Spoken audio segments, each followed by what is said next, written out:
Hey, parents, welcome to today's episode. My guest today is Mark Spalding. He is the clinical director and owner of Livestrong House, which is in Utah. And he's also the owner of Milestone, which is their young adult boy program. Mark is an expert on boys and their brains. And I can't wait for you to learn why in the world they do sometimes what they do. Enjoy your listen. Hey, hello, Mark. How are you? So good to have you here. Good to be here.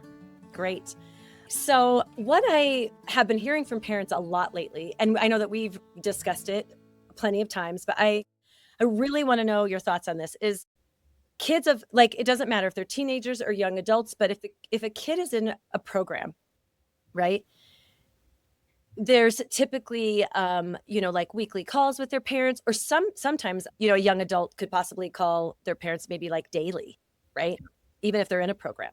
And so, but what seems to happen, and I have heard it across the board, meaning it doesn't matter what program, it doesn't matter what parent, but the kid or the young adult will just end up basically expressing the worst part of their day or everything that's happens bad to them, or it's basically all negative, all negative.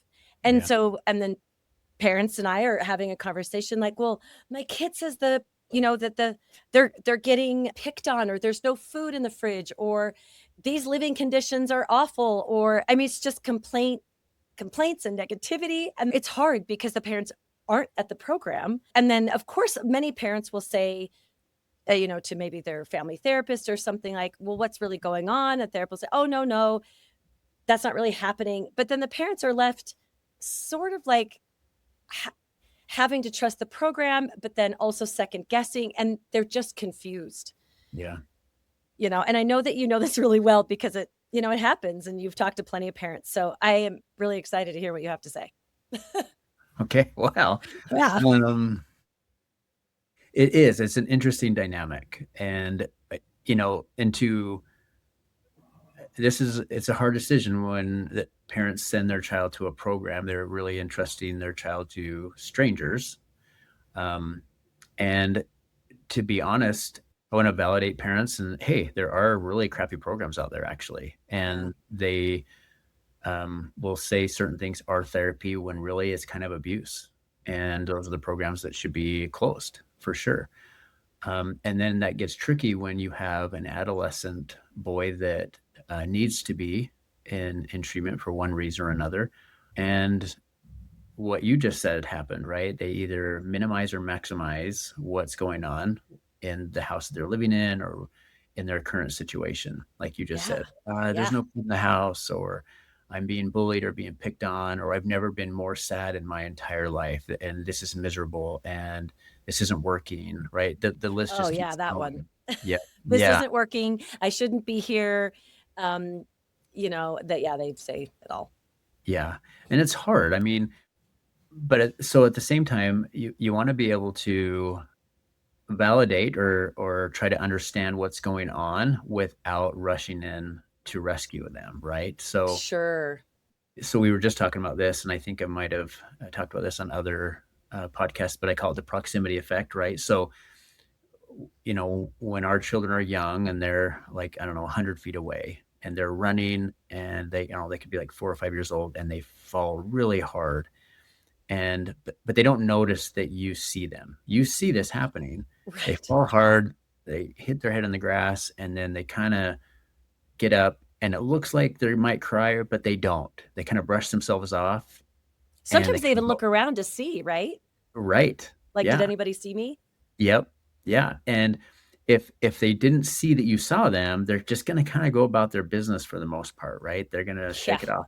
But if that same behavior happens within 5 feet of you and they know that you saw them, it's a totally different story. They're crying, they're, whining and look at my knee and look at how bad it hurts. And, as a parent, like, oh my gosh, and you're holding Yeah. them and that's normal.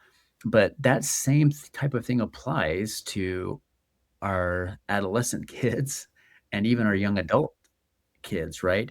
And that phone call can be a source of sympathy or And it's really easy to fall into a victimhood, or what I'll refer to as a victim syndrome to some degree, Ah. Oh, because yeah, right? well, being a victim a lot of times is very it feels good. It's a distorted feeling of feeling good.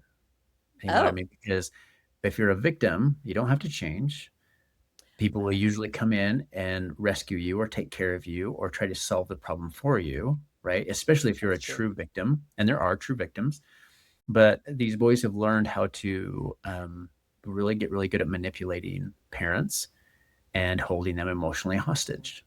And playing that victim Yeah, role is definitely a way to play on the heartstrings of parents. And they're really good at it. And what would be one of the simplest examples, right? I think we've all had a sick high schooler, sure. and they are, I just feel terrible. And we know that they're probably not that sick, but they are going to ramp it up, not only just to get out of school, but to play on your On your emotions. emotions, for sure. Well, and then there's kids who, like if we're talking about the high schooler, is sometimes I think parents have been set up. I don't necessarily know by who, maybe a therapist or two, or maybe a program like, oh, well, he needs mental health days, right? I've heard a lot about those. Yeah. So that might be interesting to hear your take on that. But it's like, no, I know my son came to me and he advocated for himself and he says he needs a mental health day. So we said, okay. So that's tricky because I know there are people who have said, yeah, my therapist said I need to, honor that. Like, okay. So I think so I I think one of the caveats is there is no, when we do these podcasts and things, it seems like it can become very black and white, Yeah, that's true. right? An Yeah. absolute way of thinking of handling situations. So there's always subtle nuances, and there's always exceptions to a rule or Yeah. Fair. exceptions to a certain boundary, right? Um, and so it depends on the personality of our kiddo, right? Yeah, totally. One of I have 5 kids. My youngest right now is 18, a senior, right? So they're all moving on, getting on the house. But it's really interesting how one, I might be like, you know what, you probably do need a mental health day. We're not going to call it a mental health day. You just kind of need they've they've been under a lot of stress and pressure, but I don't want to push like, hey, this is what you do all the time. Because Yeah, even as an adult, sometimes we just it's true. need vacations. We need to sharpen the saw. We do need a break like that. Usually I'm the type that's like, well, life's not going to give you breaks. Get your butt to school, right? You Mm. can be sick at school. You can have a stomach ache at school. It's going to feel the same there as it is here, right? That's kind of my go-to. So, but I've learned, especially, with my wife, who's definitely smarter than I am in a lot of ways. She's like, you know what? I think this is one of those times that you allow it. And there's certain times that you should. I don't Yeah. think that should be the exception, because it will become an escape. It'll become a habit. And then it starts to ingrain and um, it become an issue, a true escape. So, yes and no. That's fair. Yeah. That's so fair. Yeah. So I don't know. Maybe that's a cheap way out, but I do No, think, I think that's an actual very fair way out for sure. Okay, so back to the proximity effect. yeah. Tell me more about that. Like, is there? Do you know what's like the neuroscience behind that? Do you know? Well, between the proximity effect and why an adolescent try to hold us emotionally hostage when they're trying to get Yeah, something. yeah. Yes. What's kind of going on in their brain when they hold their parents emotionally hostage? Like, is it conscious? Is it unconscious? Probably sometimes, sometimes not. We as parents want to think it's kind of not conscious, because even the most well-adjusted kid will try to get something out of their parents, right? We're Yeah, tools to them. yeah, And that sounds very pessimistic. That sounds very negative, but I've been doing this a long time, yeah, and just the coolest kids on the planet were like, they're going to try to manipulate and justify or whatever. yeah. That's Well, just, it's a bit about child development, isn't it? Like, just yeah, they're in a selfish season, yep. They're very in an narcissistic egocentric. season. Yeah, Yeah. Yes, absolutely. They're an Yeah. egocentric time of life. They still have, if they're, 16, 17, 18, they got 10 more years of brain development, right? So if we look at the brain, that we're looking at those frontal lobes still have a long time to develop. Those are the foresight oriented, type of thinking, that braking mechanism. Oh, yeah. Um, and if we look at, an adolescent's brain, if we dangle a carrot, like here's the carrot for you, right? What's going to motivate you? The carrot for them and the carrot for us are not the same. Meaning, usually So fair. adolescents, young adults, the proportion or the perceived reward for going to get that carrot or whatever that carrot is not proportionate to the situation. Does that make sense? So it's Okay. viewed as much bigger. And so, like, for example, if there's a hint or a whiff of acceptance, validation being included with their friends, they're going head first, Totally. right? and, Yep. and the reward is like, I'm being a part of, I'm being accepted, validated, whatever it is. And then the brain, the simple neuroscience behind that is like, we hate as humans to be rejected on any level. If there is a hint or a whiff of rejection, we want to do whatever we can to get away from that. And in fact, there's actually a lot of research on that. They've done some research back in 2003 at UCLA, a landmark study where they took this little simple video game. It's called Cyberball, and they would have you play catch through a video game, like a three-way catch playing baseball with two other people in the other rooms. And but the other rooms didn't exist. It was just a computer program. And then you're sitting here thinking you're playing catch with them, and then all of a sudden they just start playing catch with each other and leaving you out. Oh, okay. And they have them hooked up. They can see kind of what's going on in their brain, and what starts lighting up is the same pathways to as if we have some physical pain, right? A broken bone or some type Yeah. of, you know, uncomfortable situation that we're in. And so that amygdala, those pathways light up. It's not a one-to-one, right? It's not like you can say I'm being rejected and it feels just like a broken bone would, but it is very uncomfortable. Yeah. Um, and so I think a lot of us, most of us have had our heart broken at one time or another, and that's a real thing. We do not like to be rejected. So when we look at adolescence, it's amplified, Yeah. right? And so Yeah. that drives a lot of their decision making and a lot of why they do what they do. Right. And I know a so, story. Heard at a workshop. It was actually a therapist who was doing a workshop, and he was talking about when he was in I think junior high, high school, and a bunch of his friends were jumping off his roof, and his mom was a nurse, and she's like, absolutely not. Like, you can't do that. And of course, she like leaves for 2 seconds. He gets on the roof, jumps, and breaks his leg. yeah, And then she of course takes him to the ER where she knows everybody, and he actually knows everybody. And he's like, I was so popular that day. I mean, he could have cared less that he broke his leg. He was like, I got in with my friends, I got in with my mom's friends. It was a really fun, a very interesting and fun story about like, I did not care. All I cared about was being accepted. yeah. Yeah. And so that's yeah, it was just like, huh. And his mom's like mortified that of course he was disobedient. And then of course it just that he would sacrifice his body. But to a teenage brain, he was like, heck yeah, that's what I'm gonna do. So Well, and the hardest thing about them is these strange creatures as adolescents, right? They're awesome, but at the same time, it's the conundrum is that they have their full IQ by the time they're 16, generally speaking. oh yeah, the little lawyers is what the parents call them, right? Yes, they are. And because you can give them any scenario really and say, hey, what's the outcome? What's the consequence? They can tell you what that's going to be.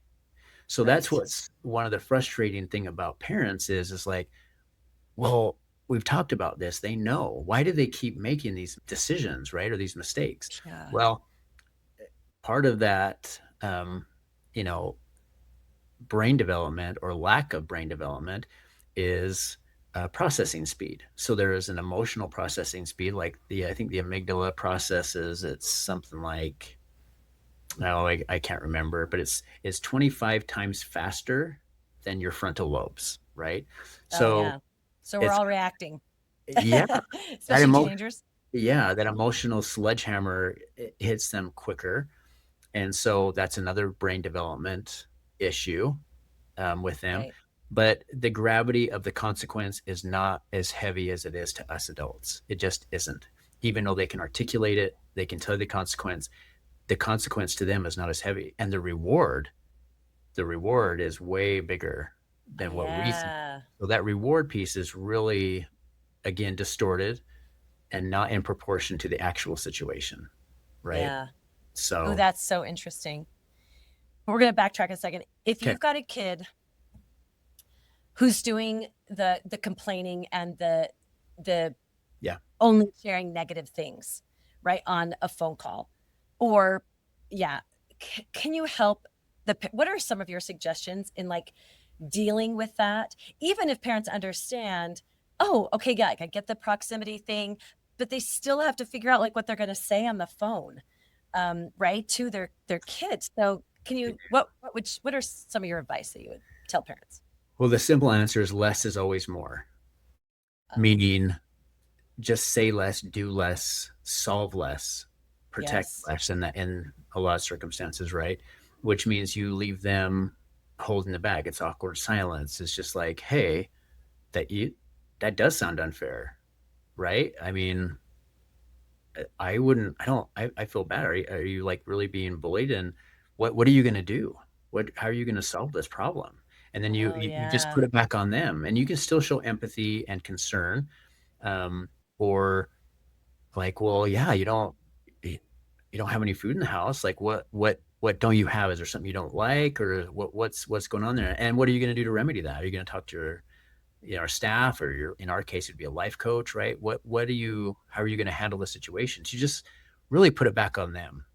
So And it sounds like you're like listening, you're yeah, doing like you're reflecting back what you heard, for and then it sure. sounds like you're validating a little, like, wow, that doesn't sound awesome, but then you just hand it right back, Yeah. right? Yep. And what do you think that teaches? Well, at first it shows that you're listening. And that's the thing. Sometimes when you're doing this, you really got to be genuinely interested, That's which can be really very hard because sometimes it a can good come point. across very patronizing, right? It can be like, Oh, you really? think this is unfair? Yeah.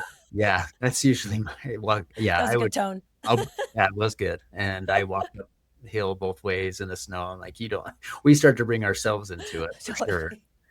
Um, but Yeah. it's kind of like, yeah, dude, that's so there's gotta be genuineness, right? And that sometimes is really hard for parents to do because we're like, oh my gosh, I've heard this a million times. Or you're you're over invested. This is the hardest part, to be honest with you, is to be that enmeshed piece where you're overdoing it, Yeah. Well, right? because parents feel guilty, They right? do. And For sending their kids, or guilty yep, for how things turned out, or the mistakes they've made, or whatever is going on, right? So they come with that guilt and fear and you know the which bag is of which is so understandable, yeah. right? There is a lot of guilt that there's no disputing that, and it's real. But at the same time, we don't want to steal our children's confidence. Yes. Oh my gosh. Um. Okay, let's just talk there for a minute, because I there's a saying that it's like competence builds confidence, Yes, right? yeah. Yeah. So just talk a little bit more about that, stealing their confidence. Well, that's today's world. Like, be confident. You got to go in. You got to be Where's my confident. Act child's confident. self-esteem? Right, right. You got to have just think positive about yourself. And yeah, there's something to that. But really, confidence doesn't. It comes from competency. And competency is just in the littlest things, right? Like um, when my oldest son went out and bought oil for his car, and he's just in his 20s, right? He's changing his own oil, he's coming in, and he is so proud, right? And rightfully so. It's like, yeah, cool, dude. He's like, I just changed my oil. So He's like, sweet. I did this, I did that. I'm like, yeah, that's super Yeah. cool. And it is. And just those little things, I think we underestimate how important they really are, right? like changing a spare tire or and not doing it for them. And that's really hard for me because I can do everything faster. I've done it a million times. I can just swoop in and be done and then kind of be the hero. And like, I'm your dad. I'm super cool. Look what I can do. And I have done that. Yeah. Right. And all that does is steal from them. And it's hard to do that because we don't want to be patient. We don't want to wait. We don't want to watch them Yeah. struggle when we can just do it so much faster. Yeah. And Well, especially if we're focused on the outcome. The example that comes to my head is, I have 5 sons, and I want them to learn how to like clean a kitchen and clean a bathroom and those things, right? And so I they couldn't clean a toilet to save their lives. And yeah, I am like, "Oh, I cannot sit here knowing that they're not going to do a very good job and let that happen." But I'm like, how else are they going to learn? Okay, we're talking about toilets. How else are they going to learn how to clean a toilet unless I let them? And so I remember years of good job. What do you think you missed? And I just think of that over and over because now, man, I have pride that my sons can clean a bathroom. Okay, that sounds really silly, but I'm just saying. I think their wives are very appreciative of the one thing I might have done right. yeah. But you And you know, have to let them do it. And it's kind of torturous sometimes to us parents. We're oh, like, oh, you got to be absolutely kidding me. torturous. Yeah, it Yeah. is. Well, so this has just happened. I just bought a new lawnmower. It'll be delivered Friday, and we haven't had one for a couple of years because I had one and it just ran into the ground, and then I just didn't buy another one. So I just started hiring someone to mow the lawn for me. And you know, when I'm looking at my youngest son, and he's mowed lawns, but I'm like, oh, and my wife had already hired someone else to come in and start mowing again because the spring's right around the corner and the Yeah. grass is already growing. And so I'm like, no, he's gonna be mowing. Yes, You know what I mean? So I do know what you mean. I do and know. he's and in the past when he's mowed, it's kind of like that's a terrible, terrible job. But so there's the delicate balance too, right? It's kind of like how much do we just let them do a terrible job, not because they're purposely doing a terrible job. It's just they just don't have the experience. Yeah, or And the strength, yeah, to like move up. I mean, your 18-year-old probably does, but yeah. I've actually been thinking like, how soon is too soon to get my 10-year-old mowing? Ooh, maybe okay. You know what I mean? But sometimes they lack the ability. Yeah. Yeah. So it is hard to figure out like when do I. Well, and sometimes the younger they are, you think, oh, maybe they're too young. But man, even if they can do a little bit and it's really hard for them, then the competence and pride goes way up. Yeah. I'm going to tell my son that. I'm going to say, Mark said you're ready to mow. Yeah, absolutely. Who's Mark? Yeah. um, that I honestly think that is what we're talking about right now. I think is just it's so very difficult to know like what, and it's not like when is a good time because it's probably never a good time, but when do I when do I let go? When do I let them? Right? So for a lot of our parents who are going to be listening to this, we're past this, That's true. right? This We're part. past that. And so now real life is hitting them in the face. They're as not as prepared as they would actually want to be. They think they That's are true. in some ways. But it is really just letting them face their struggles on their own, Yeah. right? Again, that doesn't mean to be, I'm not talking about being neglectful. I'm not talking about if you do have concerns, follow up. Yeah, for sure. We want you to follow up. But, um, you know, you definitely really just need to, well, I'm just worried they're going to be abused. I'm like, well, okay, I am too, but your son's 6'2", right? And 250 pounds, and he's pretty headstrong. So do you think he's going to let anything happen to him like that? And she's like, no, no, he's Oh, not. I said, but you treat him like that, right? Like he's 10 and he's not, right? right. So I agree. We don't want anything like that to happen to him. We want to create the safest place possible. But at the same time, let's really take a step back and look at your kid because, right, he's that type of kid that's like, no. Now, on the caveat to that is we do have some kiddos that are, let's say, somewhat vulnerable, right? Yeah. Meaning Younger, um, smaller. Yep, they might be on the spectrum. So then we'll take a closer look or a different look at that. Uh, But often it's my son would never let something like that happen to him. You know what I mean? So, but yet he tries to play on your emotions as if he's 10. And that yeah. works really well because all we can think of is the worst. So we we talked about a little bit about this. It's not just about our kid hurting, it's about us hurting. So now we're bringing our childhood into the situation, So right? true. Our own Yep. abandonment issues, our own being bullied, our own parents that you might have ignored us or abused us in some way. So then we tend to come in and put that on them. Yeah. Like, I never want my kid to Yep.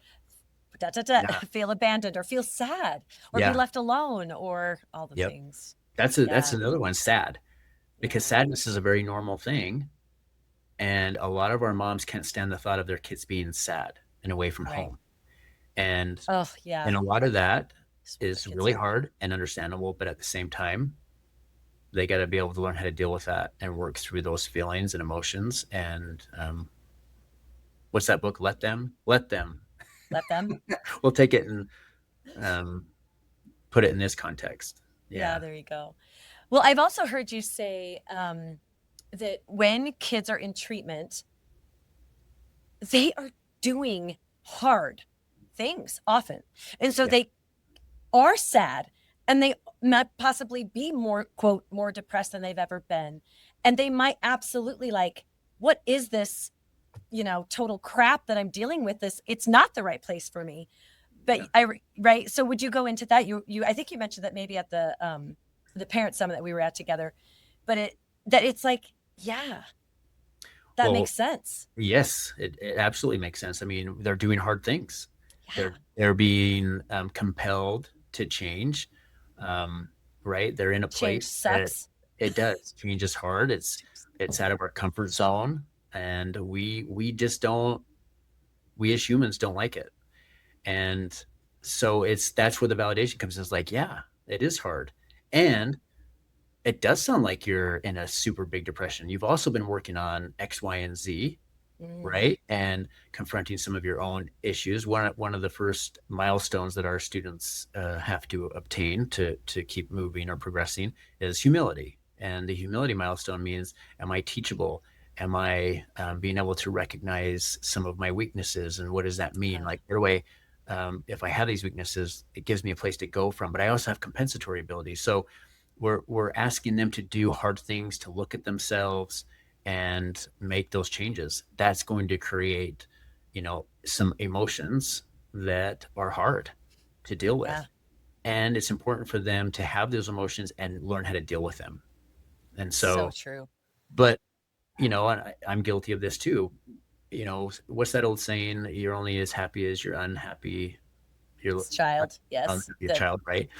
the worst statement of all time. It is, and it's a problem. It's a huge problem because we're placing our happiness on the shoulders of our children. So now not only do they have to figure out their own happiness, but now my happiness depends upon them. Yeah. That's And they that feel it. they do feel it. They 100% feel it. I remember the moment where I realized that I guess I was doing that. I remember.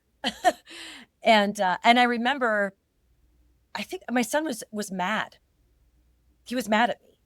And I somehow figured it out. I don't know what happened, but I just sort of connected it and I'm like, "Oh my gosh, he's mad at me because I'm not staying in my lane." Like I was putting my emotions on him. Yeah. And from that point on, I remember saying to myself to kind of correct myself, I guess, or try to lead myself down a less enmeshed road. I would say, well, if I was going to put anyone else in charge of my feelings, would I choose my 15-year-old son? Which sounds kind of ridiculous, but it Right. really helped me. Whoa, nope, I wouldn't. Because he has no idea what's going on inside of him, right? Like his emotions are everywhere. And I remember just sort of taking it back. It's kind of a weird memory, but I remember like, no, that's not his. I'm going to take it back and really, I guess, I guess I will say correcting because it was ill placed. Yeah. So I remember that, and just like starting to learn how to really take it back and build the skill of taking accountability for my own emotions, which I would have to say is mostly not taught in our society. We No. mostly, the words we use, the language, it's all about, well, someone else made you feel that way or did that, or it's rampant. So it's Yeah. really hard to then have a parent, speaking of your first milestone, be humble enough to think, wait a second, there's some part of this is mine. Yeah. Stuff. Yeah. That is super hard. And so this is the thing. It's really hard because how our parents are amazing. They've just done something super hard, Yeah. um, for whatever reason. And there's some very legitimate reasons that children cannot, or adolescents and young adults cannot they can't flourish at home. I think the optimal situation would be, yes, let's get them support system, have them stay home, right? Just sometimes that's just not possible. And so one of the things that, we don't want to have parents feel ashamed, but we're just like, hey, let's just be humble enough to know, like, am I putting on my kid some of my own issues? And then that takes a lot of humility and a lot of owning. One of the books I really like is Extreme Ownership. Mm. I think it's by Jocko Willink, I think maybe. Okay. It's not But only am I, it's when. yeah, It's not it's if, hard. it's when. It is when, right? Because Yeah. we just have our own emotional baggage. I'll give you an example of pressure, right? Okay. It's so inadvertent. So my oldest son, he's kind of a really good swimmer, even from a young age. And he had these feet, flat feet, that could basically be flippers. Yep. He was like built for the water and just had good form. He just could swim really well. So what do I start doing as a dad? I start like, man, you are amazing.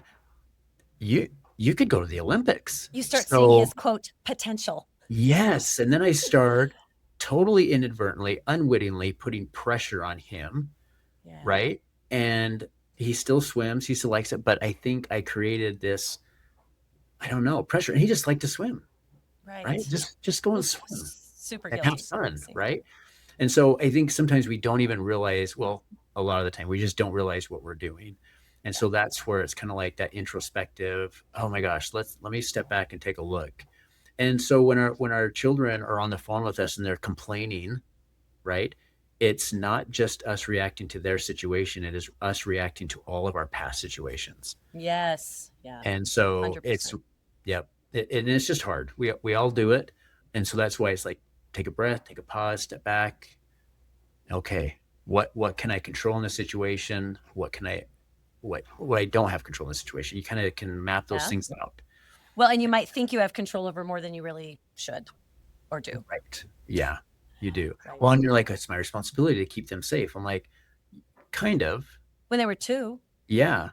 Yeah. I mean, so I tease my kids, and I've never done it, but I'm like, and I would, well, my second oldest is on the spectrum, and he kind of took this as in his head, it kind of blew it up, and I did not get the parent of the award, the year award that year. But I'm like, hey, my goal is to be able to take you to New York City and drop you off in the city without a phone or anything, and have you make your way back home.